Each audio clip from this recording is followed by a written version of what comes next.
So first of all, we will start with House File 5. And we have Representative Sidney Jordan, who is not a member of this committee this year. And so, again, Representative Berg, would you move the bill for House File 5 to be before the committee to be referred to Education Finance? Yes, Madam Chair, I move that Bill House File 5 correct. be moved to Ed Finance. Yes. Thank you, Representative Berg. Did we get that right? Thank you. This is important stuff. We don't mess around with it. All right. All right. And we have, all right, I see what we could have done there. Okay. So we have the bill author, Representative Jordan. And Jordan, would you like to introduce your bill, please? And identify yourself for the record. Yes. Thank you, Madam Chair. Thank you, Representative Berg, for moving my bill. My name is Sidney Jordan. I represent 60A. I've served on this committee every year I've been in the legislature until now, and I miss it, but I'm happy to serve with many of you on Ed Finance. Minnesota is a state that values education and wants to see every child succeed. I know every member of this committee wants that, but unfortunately, Minnesota falls short of creating equal opportunities for all students without exception. And in a state with an agricultural tradition as rich as ours, it is particularly unacceptable for any child to go hungry. When 1 in 6 Minnesota school children are trying to learn on an empty stomach, it's past time for the legislature to act. And that's why I'm honored to present House File 5, a bill to bring universal breakfast and lunch to Minnesota students. This bill requires schools to participate in the federal Community Eligibility Provision, or CEP. You might also refer to it as CEP, they're interchangeable. CEP is a federal program that provides universal, no-cost meals at schools in high-poverty neighborhoods where many students come from families eligible for SNAP and other assistance programs. Students and their families do not need to apply for CEP like they do with free and reduced price lunch programs. Minnesota currently ranks 47th in the nation for schools enrolled in CEP.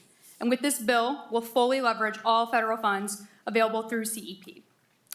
I have incredible testifiers here today to provide context for why this bill is so necessary.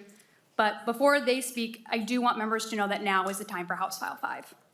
Schools are no longer receiving the resources they need for meals from the federal government like they did for the past several years. Student lunch debt is racking up across the state. Families struggling with the high cost of food need these bills now. With that, Madam Chair, I'd like to move to testimony. Thank you, Representative Jordan. And before we move to our first testifier that's here in person, I would also note for our members that there is more testimony in your packets today. So a lot of people wanted to weigh in and give support to this bill. So I hope that you'll take a moment to look at some of the additional testimony in addition to the people that we will hear today. Also, I think we have enough time to really hear from folks, but we're hoping that no testimony is going to go past 5 minutes, so 5 minutes or less, and we'll be watching the time a little bit, but hope that that's, I think that's as expected, and we'll try to move things along. And our first testifier on my list is Colleen Moriarty, the Executive Director of Hunger Solutions, Minnesota. Please again, identify yourself again for the record and proceed with your testimony. Thank you, Madam Chair, members of the committee. My name is Colleen Moriarty, and I'm the Executive Director of Hunger Solutions, Minnesota. First of all, I want to thank Representative Jordan. She's been a warrior on behalf of every school child in the state of Minnesota. It means so much to us, and it's made a great difference already. So I just want to preface my remarks by saying that there is a broad-based coalition of organizations, both private business, public nonprofits, that have been working on this for several years. They include my co-chair for the leadership of the organization, which is Janelle Waldock from Blue Cross Blue Shield.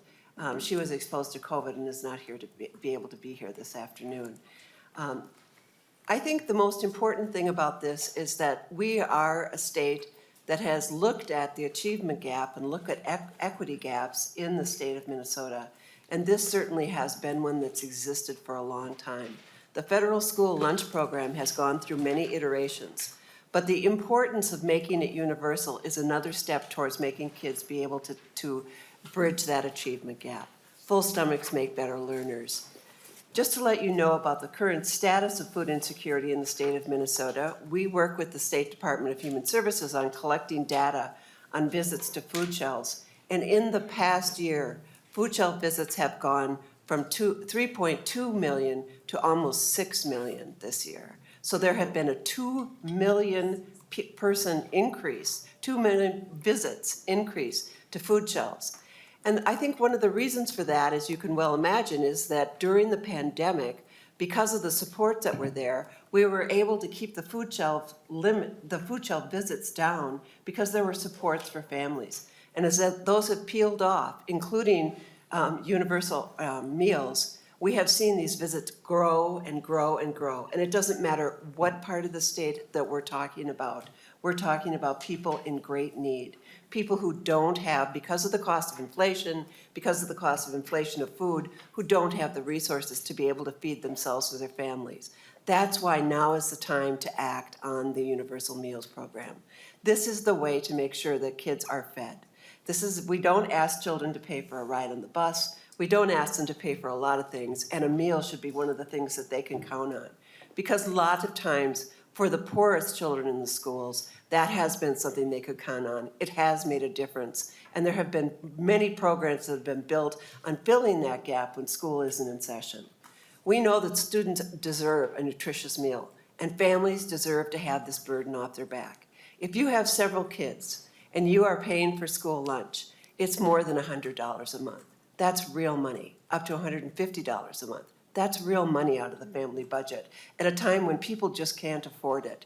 Even if the economic conditions increase and ease and we see more money in people's pockets, just to have this burden off their shoulder, just to know there isn't a collection agency after them, or their child isn't going to have their school lunch dumped in front of them in the garbage, or they're not going to have to wear a band or get a stamp on their hand that's a money sign. These are burdens that kids don't need in school. It separates them apart, it doesn't build unity, it doesn't promote equity, and it doesn't help our state. Thank you very much. Thank you, Colleen Moriarty. The next testifier that I have on my list is a youth, a minor, so we're not providing last names, but Will, appetite for change. And this is a remote testimony. Hello? Hello. So just to get started, my name's Will, and I just wanted to let you guys know what's going on,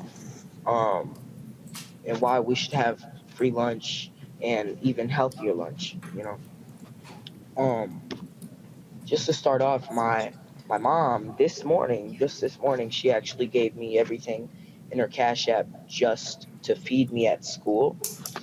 And that kind of hurt me, being like, dang, you know, she has to pick between a meal for herself or a meal for me.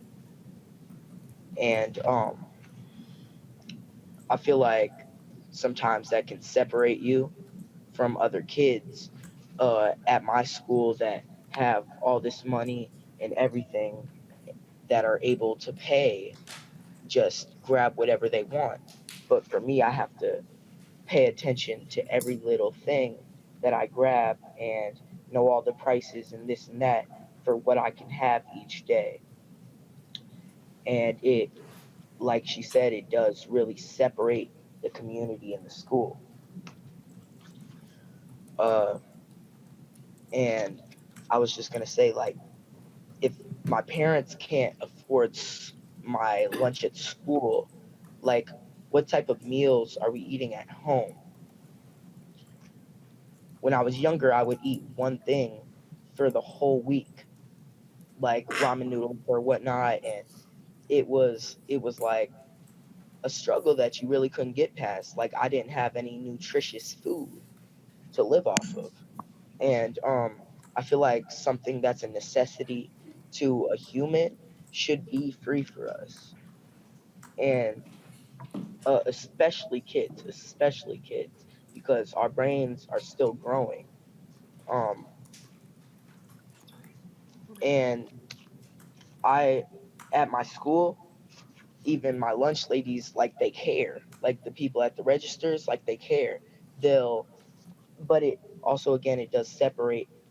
They will be like, okay, you can get this and this, and you won't go over your budget for the day. And they really have to kind of pay attention for us sometimes. And it helps a lot, but then again, it separates you from all these other kids who can grab whatever they want and just leave without having another doubt or thought in their mind, like, oh, do I not have enough money for this? And yeah, just to end it off, if this bill passed, it would really be a stress off of my parents and me, with me having to put in my own money into my account, and me having to ask other family members for some money to eat. It's almost, what do you call it? Like, it's almost embarrassing, so, at times. And I don't think a kid should ever have to feel like that. Thank you, Will. We were able to see you and hear you, and we really are so grateful that you would come forward and consent to be a part of this, this hearing and to talk about the bill. So thank you very much, Will. The next testifier will also be remote, and and is not a minor, so I will give a last name. It's Amber Lightfeather, who is a parent in the Duluth area.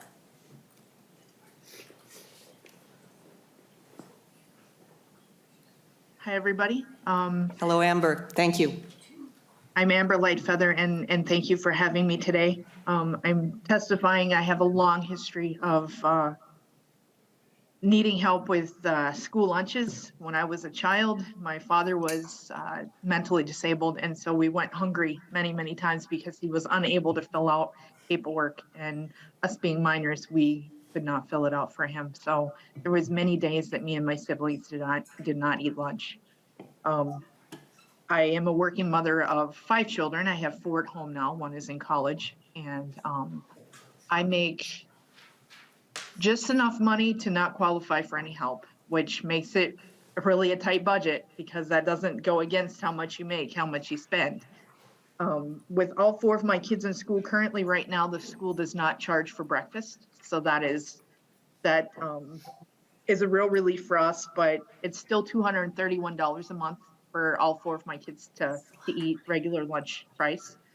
If it did include breakfast, which it may include at any time, I don't know when they're going to add it back on, but right now we're lucky, it would go up to $352 a month if they did eat breakfast on that tab.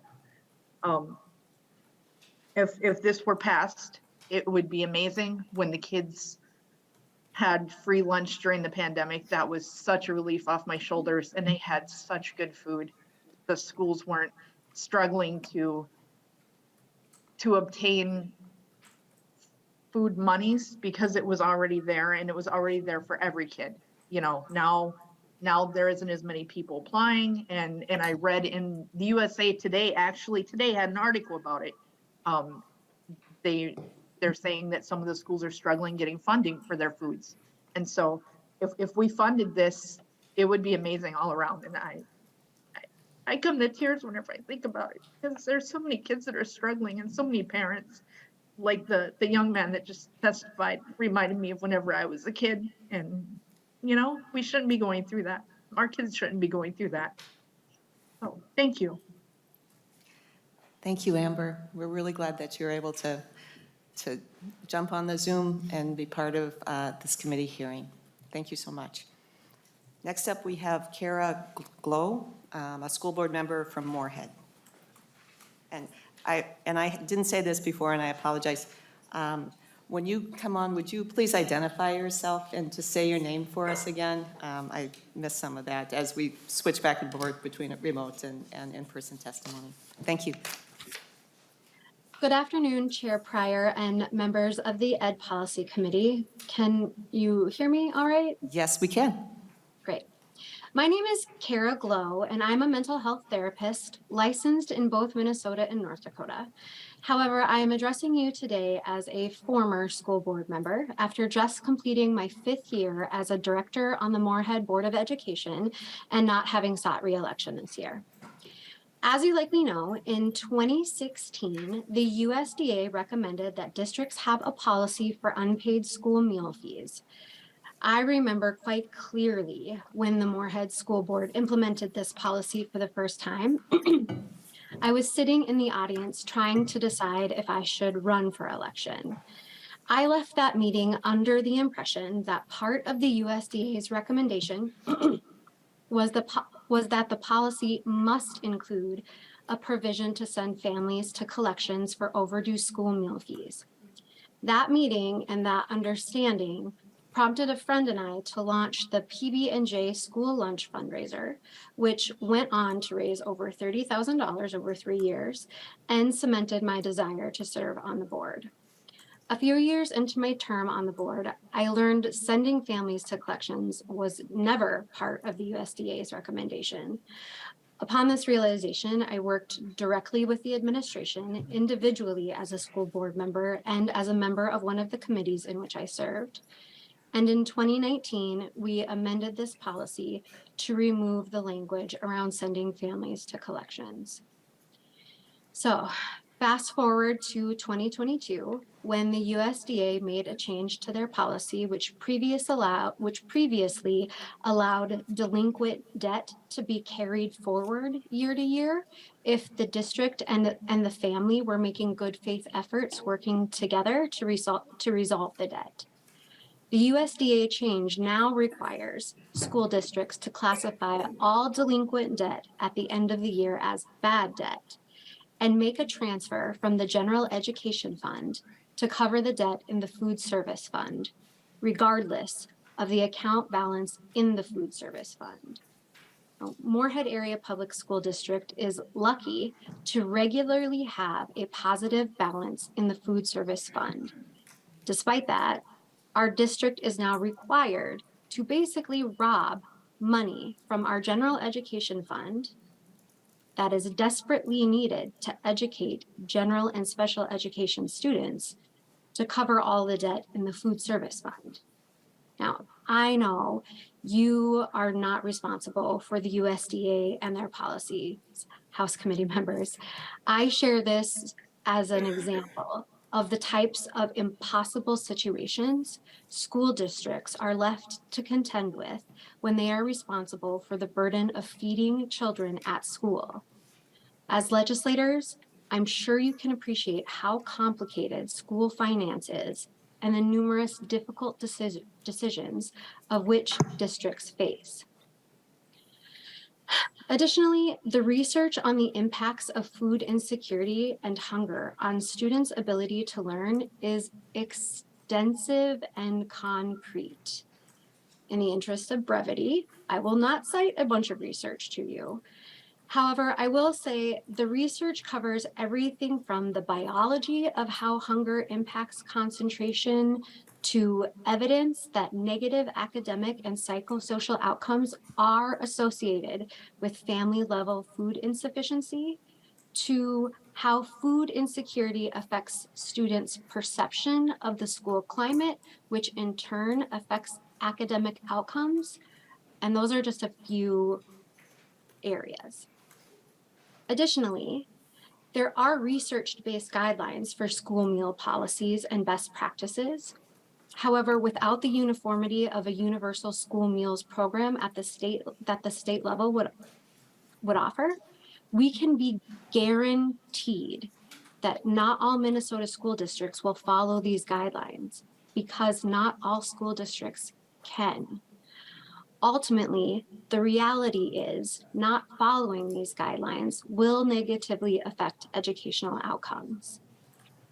Unfortunately, today, 1 in 4 food insecure students in Minnesota come from a house that does not qualify for the free or reduced price lunch school meals program.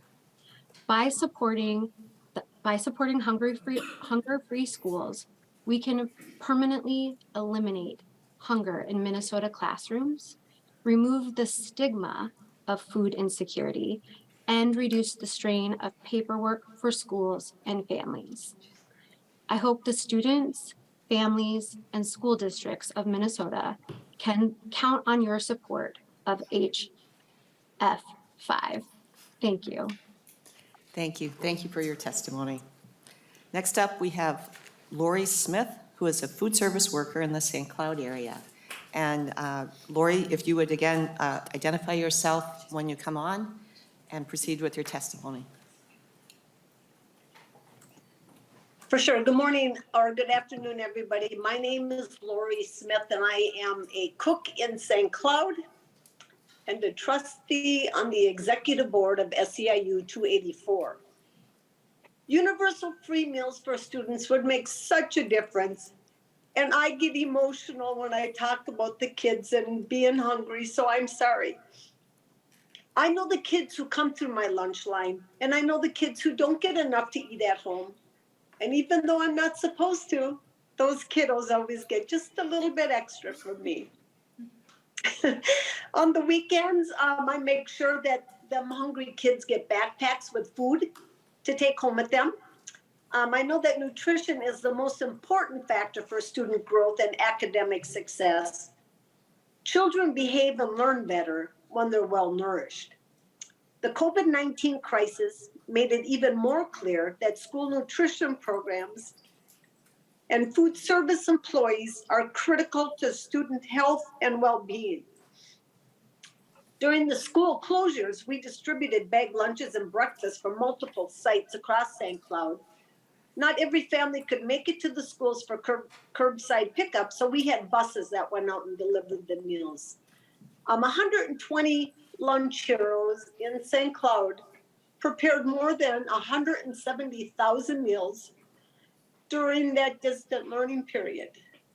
The 7 of us in my building did between 400 and 550 lunches a day. After work, I would take 11 of them lunches back to the kids in my neighborhood who couldn't get to the school or the buses wouldn't go to, and I would put them on their doorstep and ring the doorbell and take off so that we could keep our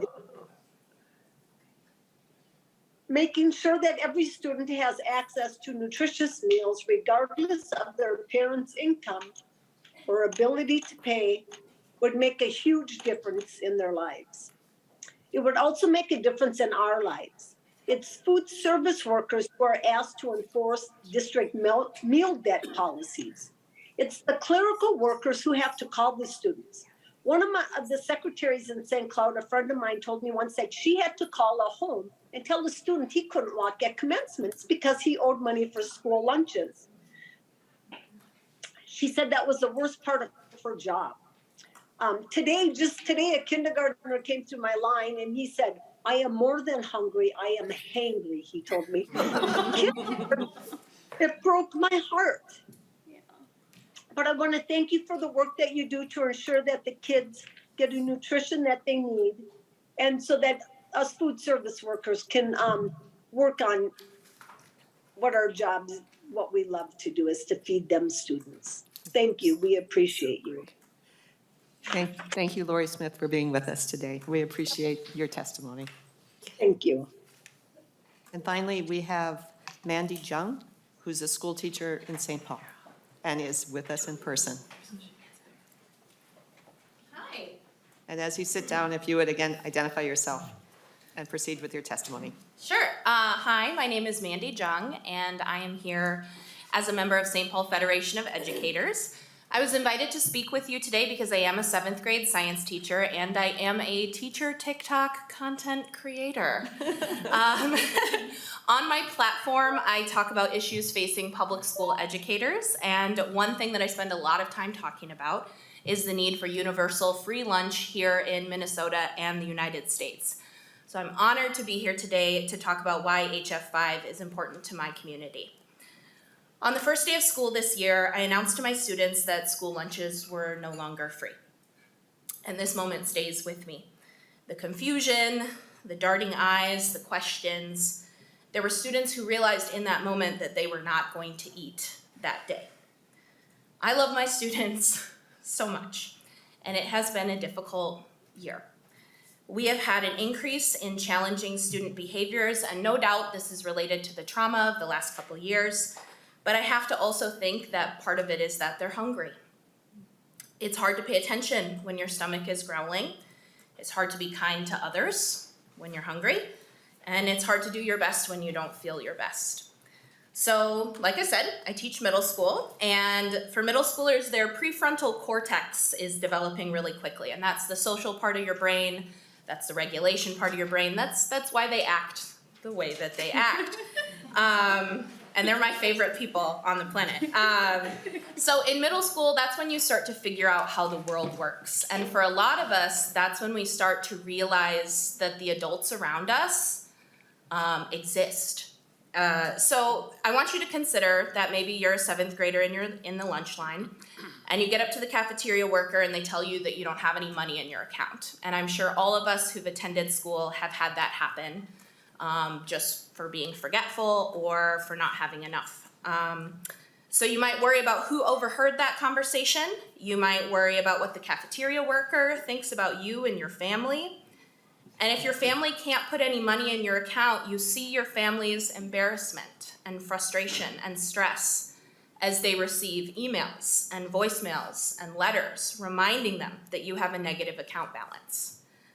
So maybe you make the decision as a 12-year-old to avoid those negative feelings, and you just don't get in the lunch line anymore.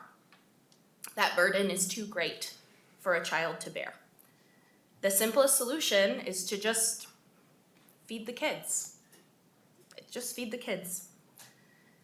In the comments section of my TikToks, I have heard every argument against universal free lunch, and they have not always been eloquent or nice. But at the end of it all, I simply have to ask, what would you rather we spend our tax money on? We have a moral imperative as a society to take care of our most vulnerable community members. And sometimes that shows up as a carton of chocolate milk, 14 baby carrots, and a grilled cheese sandwich.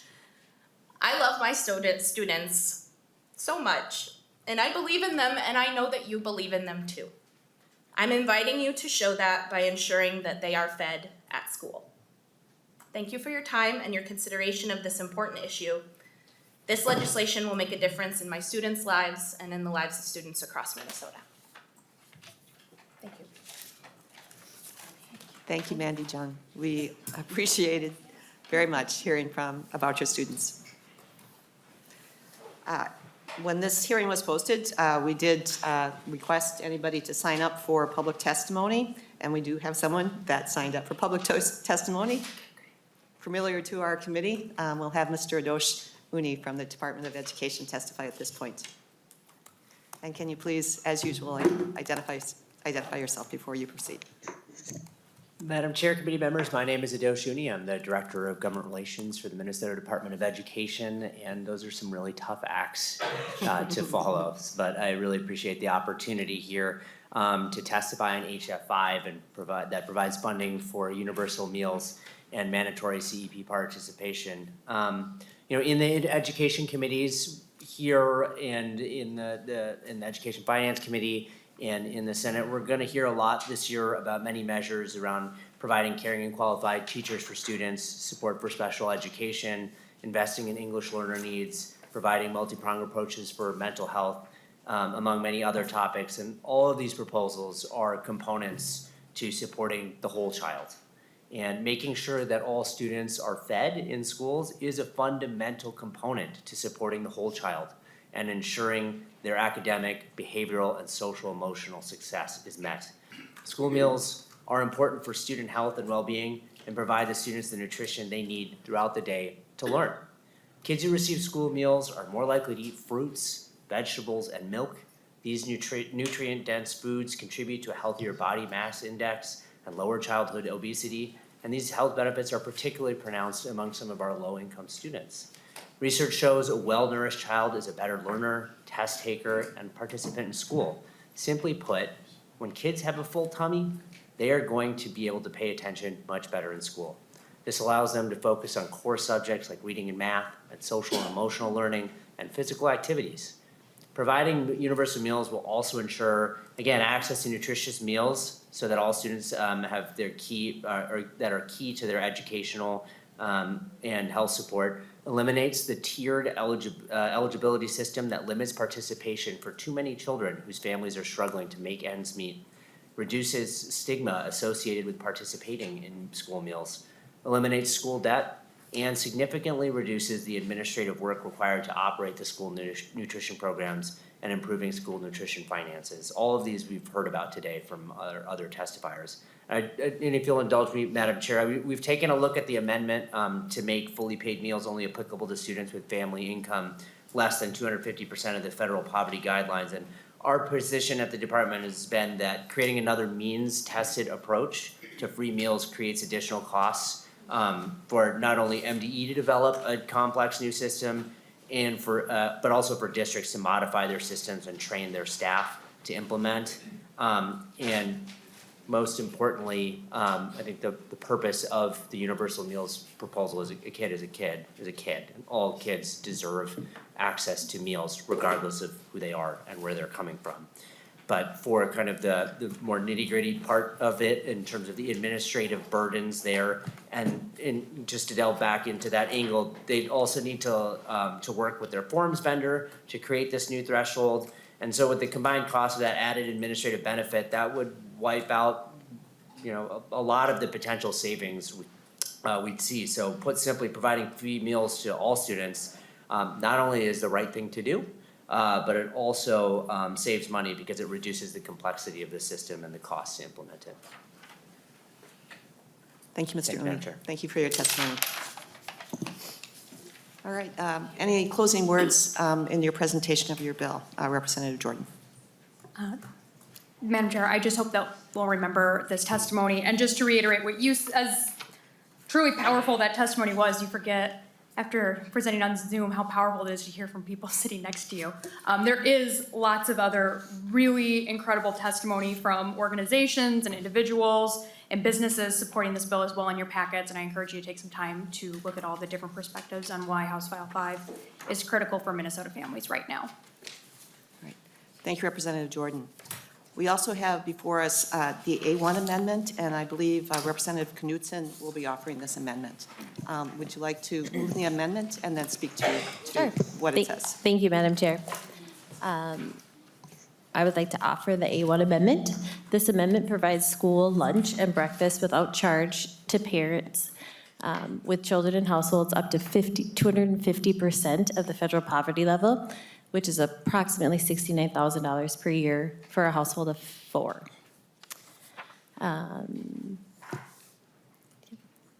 Under current law, federal and state funding provide meals free of charge to households with incomes at or below 185% of the federal poverty level.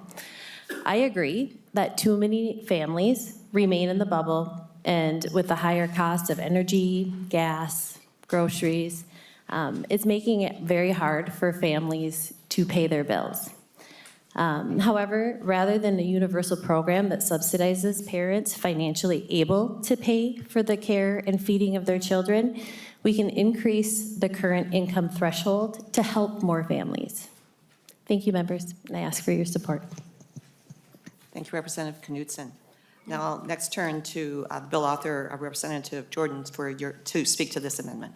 Thank you, Madam Chair. I oppose this amendment. This amendment would create bureaucratic barriers for students, families, individual schools, districts, and our state that would actually balloon the administrative cost of school meals, as you heard earlier from MDE. Furthermore, districts already have a very tough time collecting the forms for the existing free and reduced price meal programs. Forcing schools to also verify family income levels would result in even fewer food insecure families receiving school meals. Finally, members, this is a bill to provide meals to all, and that means all students. Schools provide every child a desk, even if some students have the ability to buy a desk. I hope you'll remember, members, really remember and think about what Will said. Think about what Amber said. Food is essential to children's learning and should be provided to all students. I ask for a no vote on this amendment. Any further discussion to the amendment? Representative Weiss. Yeah, thank you, Madam Chair. I would just add that the federal poverty guidelines are really inadequate in identifying what the real definition of poverty is in this country. There are political reasons why we don't want to update it, because then we create more poor people, and nobody wants to be responsible for that. So I think when you look at the federal poverty guidelines, it's not really an accurate measure of who can afford to pay for meals. Thank you. I'll return to the author of the amendment. Any closing words? No, and I do agree with you on that point. And that's why we are, offering 250% of that number. So, thank you. Thank you, Madam Chair. So we will now take a vote on the A1 amendment. All in favor of the amendment, please say aye. Aye. All opposed? No. The motion, the amendment is not adopted. All right. So I think we're ready for the bill. All right. And I just have to scroll down to make sure I'm going to say the right words, because this is important. All right.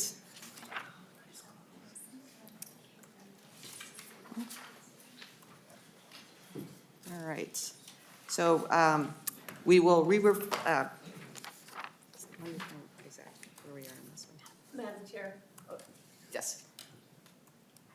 Oh, we haven't discussed the bill yet, have we? Correct, I and I'd like to apologize. speak, There I'd you are, like to speak skipping ahead. last.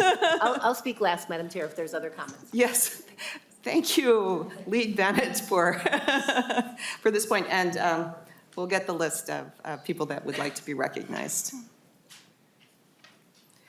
Representative Bigbert. Thank you, Madam Chair. Thank you, Representative Jordan. Thank you to the testifiers.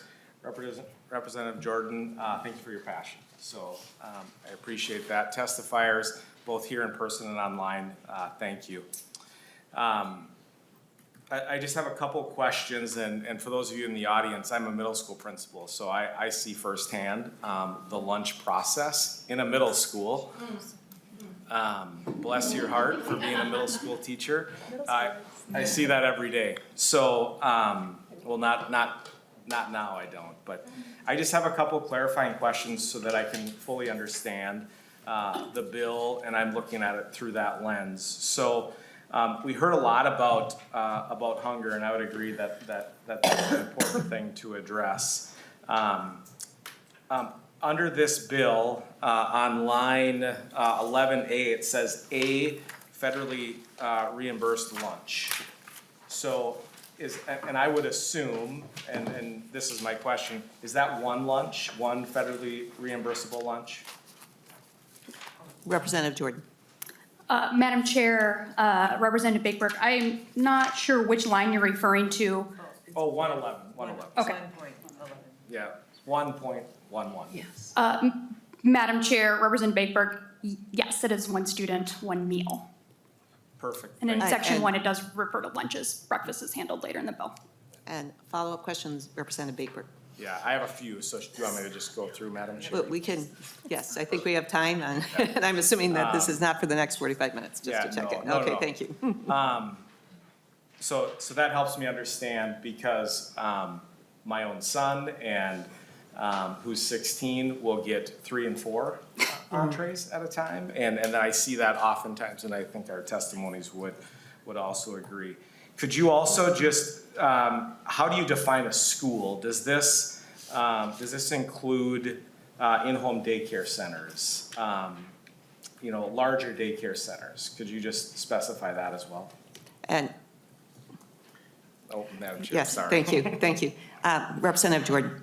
Madam Chair, this would refer to any site enrolled in the federal school meals program. So if a site was not enrolled in that, they're not covered under this bill. If they are, they are. Representative Bigbert. Madam Chair, so we talked about à la carte items, and in the context that I'm thinking about à la carte, kids go through the line, they get their entree, they get their spaghetti and all that stuff they go through, but then they'll ask for additional food, they'll go and eat, and then they'll come back and get a cookie or a bag of chips. How is that addressed in this bill, Madam Chair? Representative Jordan. Madam Chair, this does not apply to à la carte items. Those would still be a student's own budget. So you couldn't get the Gatorade for free, for example, or whatever it is. Representative Jordan? I'm sorry, Representative Bigbert. I'll get this. Madam Chair, I think it's important to understand that this is often why districts have or students have negative balances in their lunch account. It's often because of seconds, and it's because of à la carte items. And we won't be fully addressing the negative lunch balances with this bill, just to be clear. So unless I'm missing something, Madam Chair, in the bill. Thank you, Representative Bakeberg. Any other further discussion on the bill? Representative Feist. Yeah, thank you, Madam Chair. I will just say my son does this, and it is very annoying, and he's always getting extra things, so we're like, why did we run out of money already? We can afford to pay for that, and that's okay. But the children who can't afford to pay for it, well, they'll get their basic meals paid for. So, thanks. Thank you, Representative Feist. Representative Keel. I think, oh, Keeler, I'm sorry. All right, Representative Keeler. Thank you, Madam Chair. Thank you, Representative Jordan, for doing this. I mentioned in my intro when I was here, I worked in Indian education for a long time. I did my practicum work around the barriers to academic success, and access to food, as we all know, is one of the top issues. But the area that I want to bring up that I think that this addresses is our truancy, because when we, and bullying, you know, I had a district that would put stamps on kids' hands, and you knew that that meant that you basically came from a family that didn't have the money that everybody else had. And we know how kids are. I mean, kids get that way if you have nicer sneakers or not. Like, our kids are really mean to each other. We need to eliminate the opportunities for bullying. So I do appreciate it from that lens. But also, a lot of kids that I used to work with, and I know a lot of us work with, come to school because that's their only meal. And when it's up for conversation that if you're poor, you get an alternate meal or you get a less than better meal than everybody else, I think that that does a disservice for all of our students. So I appreciate your advocacy in this. I know that this is not just for this generation. You know, I'm always future focused, and I appreciate your advocacy, but also I think that this truly addresses truancy. My one question is more around breakfast.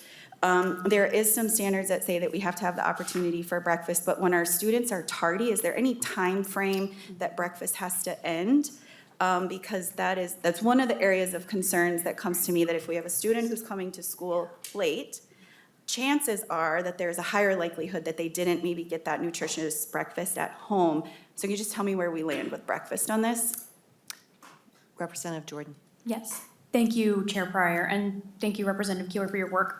My bill does not specify that breakfast must be served between the hours of this and this. Many schools do participate in breakfast after the bell, which is like a brown bag lunch where you get a milk and a cereal bar or a piece of fruit or whatever that breakfast may be within the USDA guidelines. But my bill does not talk about that, so it would really depend on the individual school district for setting that timing for breakfast service, unfortunately. Just going back to that encouraging school districts. and people that Representative are- Keeler. Sorry, thank you, Madam Chair. That we need to also know that we need to feed kids when they're in school, and sticking to these really rigid timeframes. Thinking holistically of our students is always how they do their best academically. So I appreciate you and the work that you've done. Thank you, Madam Chair. Thank you, Representative Keeler. I'm going to recognize Representative Mueller next. Thank you, Madam Chair. And I just have a question real quick for the author of the bill. What is the protocol? I also worked in middle school. Shout out to our middle school peeps. We love them a lot. And so I know that we had several students who did not like what was served in the school, and either would take the meal and throw it away, or they would bring from home, or they just wouldn't eat. And so what happens with people who choose not to have a school meal? How is that? And, you know, this is being paid for. So what is the process for schools when, do they get reimbursement if we don't have students who are eating, or and then what happens to the food that gets thrown away, all of those type of things? Representative Jordan. Thank you, Madam Chair. The reimbursement is only for lunches that are served. So if a student, I was a picky eater, and so I often brought my lunch from home. I'm sure my mom is watching this and is rolling her eyes right now. But I was a picky eater and brought my lunch from home often. And if a student choose to do that, they, and the school did not serve them, that would not be reimbursed. Representative Mueller, and follow-up? Real quickly, thank you, Madam Chair. So how is that kept track of? Like, because we're talking about how we're going to reduce paperwork and administrative costs and all those things. How is that going to be kept track of? Representative Jordan. Madam, not Speaker, Madam Chair, sorry, it's been a few years since I've presented a bill in this room. But schools will keep track of how many meals they have to submit the reimbursements to the state and the federal government. Thank you, Madam Chair. Thank you, Representative Jordan. Representative King. Thank you, Madam Chair, and thank you, Representative Jordan, for bringing this bill forward. I know a lot of us around the table work in the schools or have worked in the schools, and I come from a big family of teachers, so I've heard a lot of these stories firsthand and watched students that really do struggle to make sure they're getting food at school. But I think when you say it's going to eliminate the paperwork, I truly do believe that, because districts will already be tracking or going to have to track meals that they're serving because they need to know what to order in the future. So that part doesn't worry me. It's the form and the tracking, the reimbursements. It's just one more thing that will be helped by this bill. The other thing that will be helped by this bill is, frankly, some of you are new here and you haven't seen that over the years. We have been trying to put Band-Aids on this problem for a while, such as like lunch shaming and things that have shown not to be helpful or work. We had a bill on the books 2 years ago about lunch shaming, and I know the former rep that worked on it worked really hard on it, but for years and years we've been saying, let's just feed kids. Because the lunch shaming, Legal Aid came by, did a year-long study on school district policies across the state, and they all still had the lunch shaming policies in there, even after we passed legislation here. So I truly do believe that this is needed. I also have trust in our schools that they'll figure it out at the local level, and many of them have come to us and said that this would make their lives so much easier, as well as make their students' lives better, and frankly, it does put money right back into families' pockets. Thank you, Representative Joachim. And finally, we will turn to Representative Bennett. Thank you, Representative Bennett. Thank you, Madam Chair. And just some final comments, and I'd like to kind of point out two things that I noticed in this bill that are a little bit perplexing to me. And first of all, I want to thank you, Representative Jordan, for caring and for your passion. And I think this is being brought forth in totally good faith. And there are issues to deal with, but I question a little bit how we're dealing with them.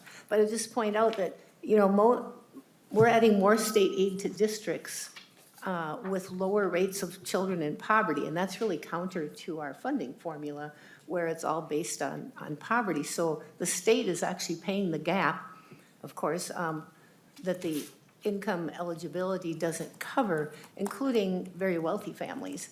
And so this is kind of counter to how we fund things in our education formula. The other thing, excuse me, is I think it's interesting that this actually provides public funds for private schools, because those private schools that enroll in the federal program will also get these state funds. And I know my colleagues on the other side of the aisle typically don't like that, so that's kind of perplexing to me too, but I'm not going to complain about that. But anyway, I will just say in closing my reason for voting no on this, and it's not that I don't care about kids who are hungry, because we want children whose families cannot afford to feed them to have lunch or breakfast or whatever. So that is not the issue here. The issue is the solution we're providing is rather a shotgun technique instead of a surgical approach. And I think a surgical approach would be better. If we had the perfect world where money grew on trees and we could just go pick it off of trees, then this would be wonderful, but it's not. And we have a surplus now, but in 2 years we could very well be in a deficit. We don't know, and we know that will happen at some point. Then what do we do, and how do we continue this program or not, and is it going to compete with other academic programs?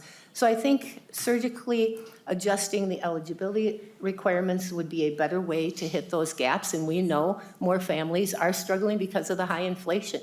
no doubt that bills are higher, and so we should address that, but not a shotgun that just pays for everybody no matter what. I don't believe that's the best use of our taxpayer dollars. So thank you, Madam Chair. Thank you, Representative Bennett. We are getting short on time, so we're going to move the bill at this point. I'm sorry. So again, we already gave you opportunity, Representative Jordan, for closing comments, but I'll give you one more. Thank you. All right, and thank you for bringing the bill forward. We are in complete agreement that we're talking about the right subject, which is children having nutrition, students having nutrition and meals. We may have some differences on if this is the perfect bill or not, but we appreciate the discussion today. And that being said, Representative Berg renews her motion to have this House File 5 be re-referred to Education Finance Committee. And we will take a vote at this point. All in favor, please say aye. Aye. Opposed? No. The motion carries, and House File 5 is re-referred to Education Finance.